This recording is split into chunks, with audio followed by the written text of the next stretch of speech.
Hey everybody, this first micro lecture for this week more or less it came out of a tweet I got from Chris. Chris has been in the forums and in his research paper thinking a lot about the Trinity and the way in which we think about God as we're reading Scripture, God who maintains God's character from one end of Scripture to the next. And if we confess the Trinity as we do in the creeds, then we need to think about God being triune, Father, Son, and Spirit being present in every aspect of Scripture. Now, it's kind of a weird way to read, and this week's forum post asks you to do that with Genesis 18. It's where the three men appear or come to Abram at Mamre, I think, Mamre. And that particular portion of Scripture has a long history of Trinitarian interpretation, and I assume that a lot of you will probably pick up on that and continue that. I'd encourage you to think about it differently. You don't necessarily need to be like, oh, where's the Father, the Son, and the Spirit? Instead, think about what's the character of God? What does the triune character of God look like? And do we see that displayed in that passage? So as you're thinking about that, preparing for forum posts, I know, Elizabeth, you already put in your post, but that's not my fault. It's your fault for being in halfway around the world. What can I say? And just as a note on forums, I'm not out to knock points off. You're all going to get full credit so long as you do what you're supposed to do. As long as you got content and you're responding to people and creating conversations, I'm happy. So don't worry about, did I get the forum post right? It's not a right or wrong thing for the most part. Anyway, so I thought maybe what I would do is do just a short reading of a different text, a completely different text, and do it with Trinitarian theology in mind. Try to interact with the text as though I'm reading from a specifically Christian triune perspective. So the text I chose, Mark 5, 1-20. That's the section where Jesus... Oh, there's Pastor Neil. That's the section where... Hi, Pastor Neil. That's the section where Jesus exorcises a demon from the Gerasene demoniac. And normally we wouldn't read this and say, oh, this is a section of Scripture that deals with the Trinity. Instead, this is just something that Jesus does. Well, my hope is that if we think about being triune Christians as we read this passage, maybe we can think about the Trinity in a different way elsewhere. So, in this text, for those of you who remember, you've got a guy who, if we were to see this man on the street, we'd probably look at him and say, oh, this guy's crazy, he's insane.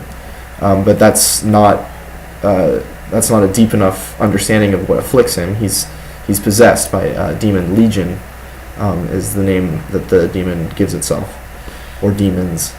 Anyway, this guy, he's naked, he's cutting himself, he's living amongst the tombs, he's cut off from community, he's living amongst pigs, swine. All of these things to a Jew would at the time would be really unclean, really icky. You would never be surrounded by corpses. You would never be unclothed in public. You would never mutilate yourself. You would certainly never spend time with pigs if you're following halakhic law. And most importantly, you're cut off from the community.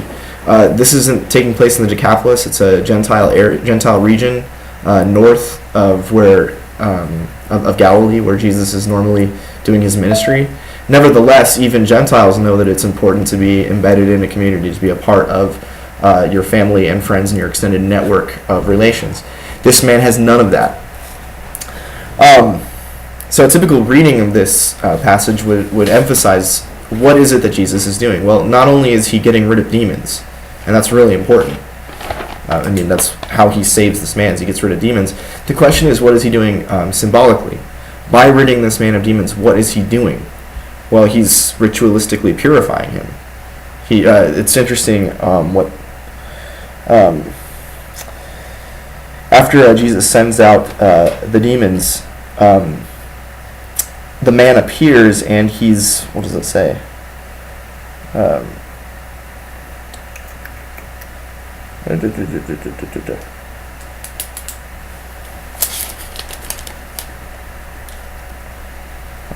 Gave them swine, blood. Oh yeah, there it is, verse 15. Then the disciples and the people in the city came to Jesus and saw the one who had been demon-possessed, the demoniac, sitting and clothed and in his right mind. He's clothed. He's now acceptable. He can be a part of human society. This frightens them. And then this guy, he pleads with Jesus. Jesus, let me follow you. You're clearly the one that I want to be with. And Jesus says, no, go back to your own people. Jesus says in 19, go home to your friends. Tell them what great things the Lord has done for you, how he's had compassion. So what Jesus is doing is not just getting rid of demons.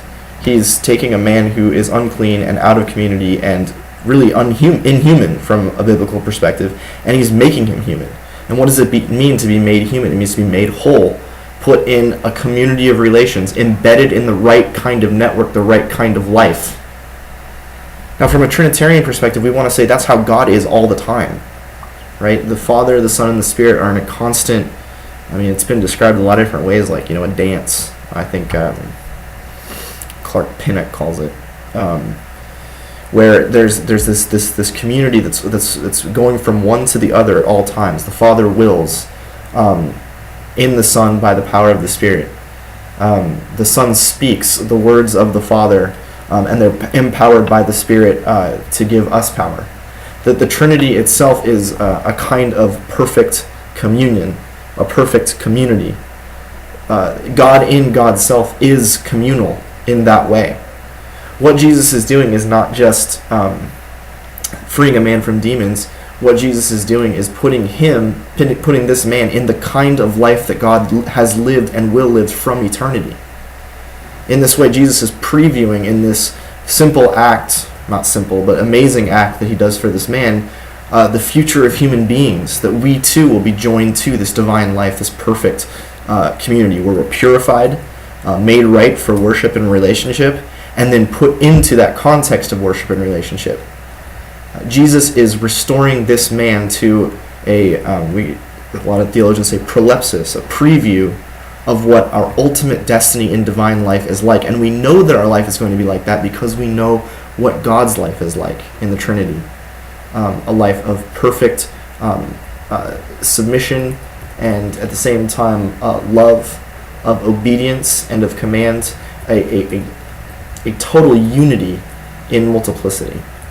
So that's, I would say, a Trinitarian reading of Mark 5, 1 to 20. So as you guys think about that, I'm not looking in the text and being like, where does the Spirit show up? Where's the Father? Where's the Son? Instead, I'm saying, what is the nature of the triune God, and how do we see that expressed in Jesus' actions?